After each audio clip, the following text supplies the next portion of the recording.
오늘은 요한계시록 15장 1절에서 8절까지 말씀입니다. 또 하늘에 크고 이상한 다른 이적을 보매 일곱 천사가 일곱 재앙을 가졌으니 곧 마지막 재앙이라. 하나님의 진노가 이것으로 마치리로다. 또 내가 보니 불이 섞인 유리바다 같은 것이 있고 짐승과 그의 우상과 그의 이름의 수를 이기고 벗어난 자들이 유리바닷가에 서서 하나님의 검은 고를 가지고 하나님의 종 모세의 노래 어린 양의 노래를 불러 이르되 주 하나님 곧 전능하신 이시여 하시는 일이 크고 놀라우시도다. 만국의 왕이시여 주의 길이 의롭고 참되시도다. 주여 누가 주의 이름을 두려워하지 아니하며 영화롭게 하지 아니하오리니까 오직 주만 거룩하시니이다. 주의 의로우신 일이 나타났음에 만국이 와서 주께 경배하리이다 하더라. 또 2일 후에 내가 보니 하늘의 증거 장막의 성전이 열리며 일곱 재앙을 가진 일곱 천사가 성전으로부터 나와 맑고 빛난 세마포 옷을 입고 가슴에 금띠를 띠고 네 생물 중에 하나가 영원토록 살아계신 하나님의 진노를 가득히 담은 금 대접 일곱을 그 일곱 천사에게 주니 하나님의 영광과 능력으로 말미암아 성전의 연기가 가득 차매 일곱 천사의 일곱 재앙이 마치기까지는 성전에 능히 들어갈 자가 없더라. 아멘. 우리가 요한계시록 말씀을 계속 보고 있는데요. 요한계시록은 이제 6장부터 16장까지 일곱 심판 시리즈가 등장합니다. 그래서 첫 번째 그 심판은 인을 떼는 심판이었어요.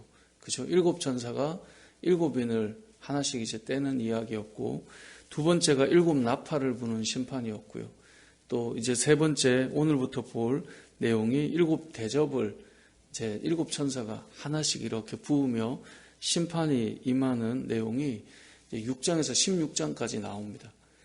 그리고 우리가 보는 이 15장과 16장이 이제 마지막 일곱 대접을 쏟아붓는 심판인데, 그 15장, 우리가 읽은 오늘 15장은 이 일곱 대접을 붓는 심판의 이제 서론이다라고 생각하시면 됩니다. 그러니까 이게 요한계시록을 우리가 머리에 구조로 생각을 해보면 1장이 서론이었고 2장, 3장이 지상에 있는 일곱 교회 편지를 했잖아요. 그래서 교회를 칭찬하기도 하고 책망하기도 했습니다. 그리고 그 칭찬과 책망받는 교회가 결국은 어떻게 될지에 대해서 천상의 교회의 모습을 4장과 5장에 보여주었어요. 그리고 6장부터 16장까지 이 일곱 심판 시리즈가 인을 떼고 나팔을 불고 대접을 쏟고 이 이야기가 나오는데 그 중간중간 삽입된 이야기들이 등장했었습니다. 그래서 이 구조를 생각을 잘 해두시면 이 요한계시록이 이러이러하게 기록되어 있구나 라고 하는 걸 좀 머리에 쉽게 담을 수 있습니다.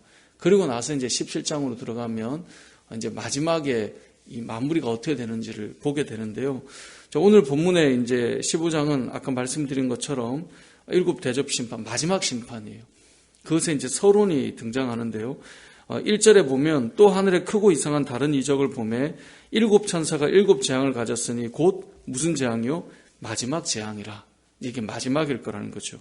그리고 하나님의 진노가 이것으로 끝난다. 이제 이게 하나님의 심판이 막 계속 일어나는 것 같아도 결국은 끝이 있음을 보여줍니다. 그러면서 2절부터 나오는 것이 또 하나님을 찬양하는 노래가 등장합니다. 계시록을 잘 보시면 구원받은 자들이 하나님을 노래하는 그 내용이 계속 사회마다 등장해요. 그러니까 심판과 진노 중에도 하나님께서 우리를 구원하셨어라고 하는 그 찬양이 계속 이루어지고 있는 거예요. 그래서 믿음의 성도들에게는 우리가 앞에도 계속 살펴보았지만 이런 찬양이 끊이지 않는 거예요. 그러니까 성도의 특징은 찬양이에요. 오늘 본문에도 보면 이 3절에 보면 하나님의 종 모세의 노래 어린 양의 노래를 불러 이르되, 자, 노래 내용이 무엇입니까? 주 하나님 곧 전능하신 이시여 하시는 일이 크고 놀라우시도다. 하시는 일이 뭘까요? 이 심판의 때 진노 중에도 변치 않고 하나님의 백성들을 구원해 나가시는 그 구원의 은혜에 대해서 지금 노래하는 것입니다. 하나님이 하시는 일은 영혼을 보호하고 살리고 건지시는 일이거든요. 거기에 대해서 이들이 찬양하고 하나님에 대해서 노래하고 있는 것이고, 그리고 4절에 가보면 결국은 하나님에 대해서 끝까지 받아들이지 않고 거부하고 저주하고 할지라도 결국은 마지막에 주의 이름을 두려워하며 하나님을 영화롭게 하지 않을 존재가 없다라고 하는 것을 보여주고 있습니다. 그러니까 결국 이 마지막 심판 앞에도 무엇이 먼저 시작됩니까? 하나님의 구원과 하나님의 크심과 하나님의 의로우심과 하나님의 영화로우심에 대해서 찬양하고 경배하고 있는 것입니다. 그래서 믿음의 사람들은 항상 찬양하는 사람들입니다. 우리 안에 닥치는 여러 진노 중에도 심판 가운데에도 세상 마지막 때에도 주의 백성들은 찬양하게 됩니다. 하나님의 구원하심을, 우리를 살리고 인도하심을, 그분의 공의로우심을 찬양하는 자들이 하나님의 백성인 것이죠. 그리고 5절에 가보면 또 이 일 후에 내가 보니 하늘의 증거 장막에 성전이 열리며 라고 되어 있습니다.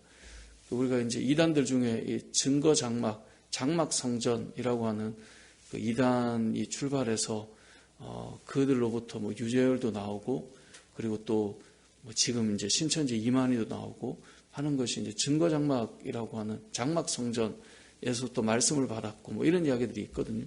그게 이제 이 구절에서 그런 이야기들이 나오는데요. 증거 장막에 성전이 열렸다라고 하는 것은 증거 장막은 성막이에요. 이스라엘 백성 구약의 성막이고 이 안에 성전이 열린다라고 하는 지성소가 열린다는 말이에요. 이건 여러분 지성소는 원래 휘장으로 막아놨잖아요. 누구나 들어갈 수 있는 곳이 아닌데 그게 열린다는 거예요.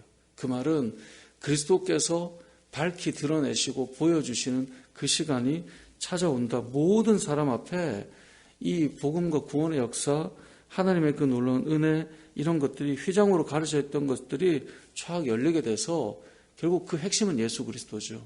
그것이 열리고 보여지고 드러날 때가 온다라고 말씀하는 거예요. 자, 이렇게 되면서 6절에 7재앙을 가진 7천사가 이제 성전으로부터 나오게 됩니다. 그리고 이들에게 7절에 보면 하나님의 진노를 가득히 담은 금대접 7을 7천사들에게 주었다라고 되어 있죠. 이제 16장에 가면 이게 쏟아지기 시작할 겁니다. 그리고 우리가 앞에 7 심판 시리즈에 인을 떼거나 나팔을 불거나 할 때는 중간에 멈추고 쉬고 이런 이야기가 있었지만 대접의 심판은 그런 것이 없이 계속 쏟아부어짐을 한번 말씀드렸는데 16장이 그렇게 이루어질 것입니다. 그리고 중요한 건 이 8절인데요. 8절이 이렇게 말씀합니다. 하나님의 영광과 능력으로 말미암아 성전의 연기가 가득 차며 7천사의 7재앙이 마치기까지는, 자, 7천사의 7재앙은 바로 위에 금대접 7을 받은, 그래서 하나씩 부어지는 내일 볼 그 16장의 내용들이겠죠.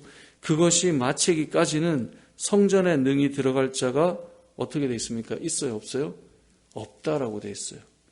자, 이제 심판이 딱 시작되면 이 성전에 들어간다라고 하는 말은 뭐냐면 죄에 대한 용서를 받고 회개하고 구원받는 그 일을 말하는데 분명히 5절에는 증거장막의 성전이 열렸어요. 근데 심판이 시작되면 8절에 보면 성전에 들어갈 자가 없다. 이 말은 이 하나님의 심판이 시작되고 마지막 때가 되면 그때 돼서 돌이킨다? 이건 이루어질 수 없다는 거예요. 그때가 되면 성전에 능히 들어갈 자가 없어요. 아, 내가 그때 믿으면 되지. 아, 내가 그때 들어가면 되지. 내가 그때 이렇게 좀 살아도 다 때가 그때가 되면 되지. 그게 아니라는 겁니다. 이 때가 시작되면 누구도 들어갈 수 없는 때가 온다라고 말씀하고 있습니다. 우리가 어제도 보았지만 14장에도 그런 말씀이 있지 않습니까? 하나님의 심판이 임하기 시작하면 그때가 되면 돌이킬 수 있는 때가 아니다라고 말을 하고 있습니다. 결국은 우리가 추수하기 전까지, 어제 그거였잖아요. 추수할 때잖아요. 추수하기 전까지 하나님 앞에 돌이키고 가야 되는데 그 하나님의 추수의 낫이 시작되면 그때는 돌이킬 수 있는 게 아니다는 것이고, 오늘 본문도 마지막 재앙 이제 시작이야. 그때가 되면 이게 마칠 때까지 멈춰지지 않고 누구도 성전에 들어갈 자가 없어. 이 말은 뭡니까? 지금 속히 돌이키라 이 말이에요.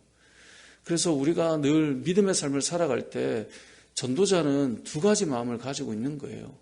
하나는 구원은 하나님께로부터 나오기 때문에 우리가 아무리 해도 안 되는구나 라고 하는 것 때문에 조금은 내려놓으면서 복음을 전하게 되거든요.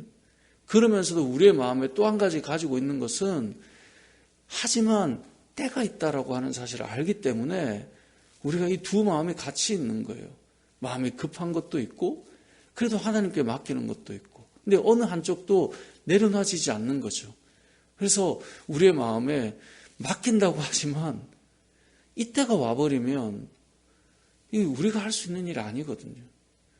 그래서 오늘 이 본문의 서론이 16장으로 들어가기 전에 이 7장이 끝나기 전에는 이제 이게 시작돼 버리면 마칠 때까지는 성전에 들어갈 자가 없다. 그러니 5절에 나오는 것처럼 이 증거 장막의 성전이 열릴 때 이미 우리가 그리스도로 말미암아 열린 것이잖아요. 휘장이 찢어졌잖아요. 복음이 밝히 드러났잖아요. 예수 그리스도가 우리가 바라보아야 될 유일한 구원의 소망이 되심을 우리는 보았잖아요. 그 위에 그 노래를 지금 하고 있는 거잖아요. 그러니까 들어갈 자가 없는 이 시간이 오기 전에 우리가 구원의 은혜를 경험해야 돼 라고 이제 말해주고 16장부터 시작되는 것입니다. 믿음의 삶을 살아가는 우리들에게 하나님께서 늘 기회를 늘 주는 것은 아니라고 생각합니다. 이것은 단순히 구원의 문제뿐만 아니라 우리에게 허락된 것들이 항상 주어지는 시간들이 있습니다. 그러한 때 우리는 늘 아멘하며 순종하며 나아가야 될 때가 있습니다. 그것을 놓치면 그 시간이 또 온다라고 누구도 보장할 수 없다라는 것이죠. 우리 허락된 시간에 하나님 앞에 돌아오는 놀라운 구원의 은혜가 열릴 뿐만 아니라 우리에게 주어진 시간에 우리의 사명의 길도 우리가 걸어가는 인생의 삶도 허락된 시간에 우리가 주를 위해 살아가는 것이기 때문에 주어진 시간을 이것이 능히 들어갈 자가 없고 능히 뭔가 할 수 없을 때가 오기 전에 주를 위해 살아가고 주님의 은혜를 경험하는 저와 여러분 되시길 주님의 이름으로 축복합니다.